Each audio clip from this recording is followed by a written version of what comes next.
Night visitor. After a hard work week, I decided to get out of town as usual. I have my own cabin in the woods.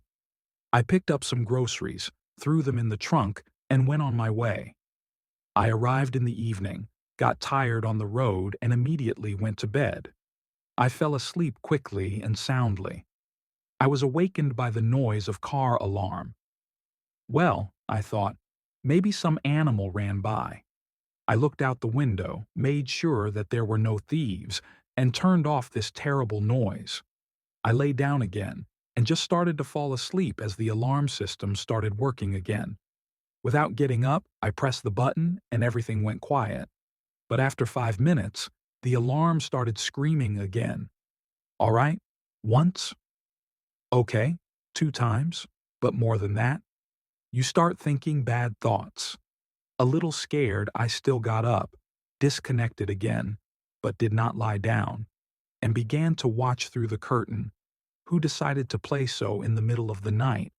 I was watching, and then I see, behind the light of the lantern in the bushes began to appear someone's shadow, and the shadow was approaching the car, showing its shape, something skinny, in a black cloak with a hood, about 2 meters tall with long thin arms came leisurely to the car, tapped on the wheel, and went back into the bushes. At that moment I realized that it was time to start being afraid. Shaking with fear, I turned off the alarm and continued watching.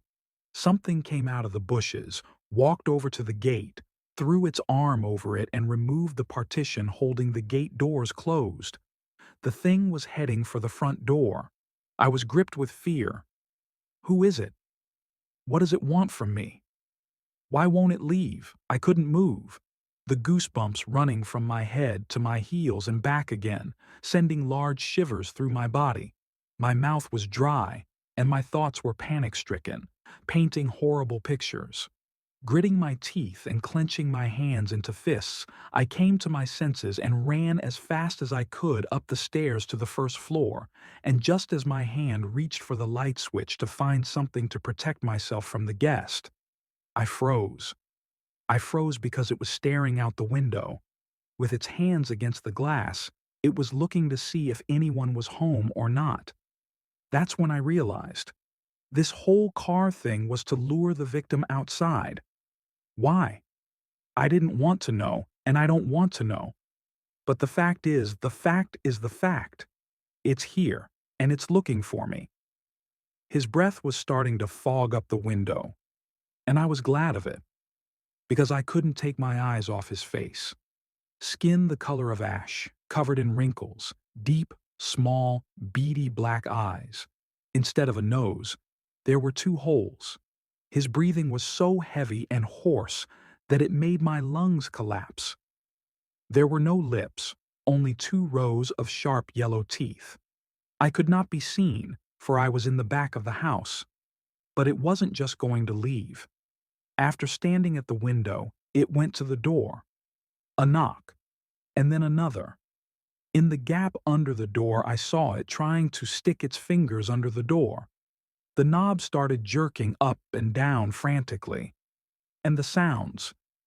It wasn't like a human voice. It was an animal growl. You know when you take a bone away from a dog and it growls in anger.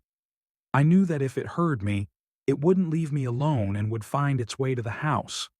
I knew that if it heard me, it wouldn't leave me alone and would find a way into the house. So I just lay down on the stairs and waited for it to end. Tears ran down my face involuntarily, no matter how hard I held them back.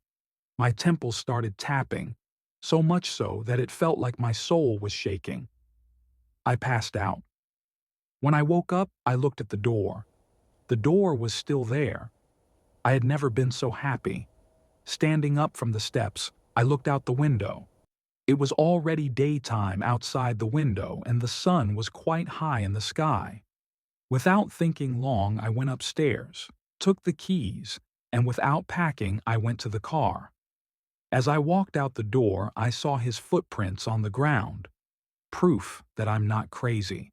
The broken handle, the scratches on the door and the boards from the gate, which were lying in the middle of the road, also spoke about it. Jumping into the car, I drove away from that village.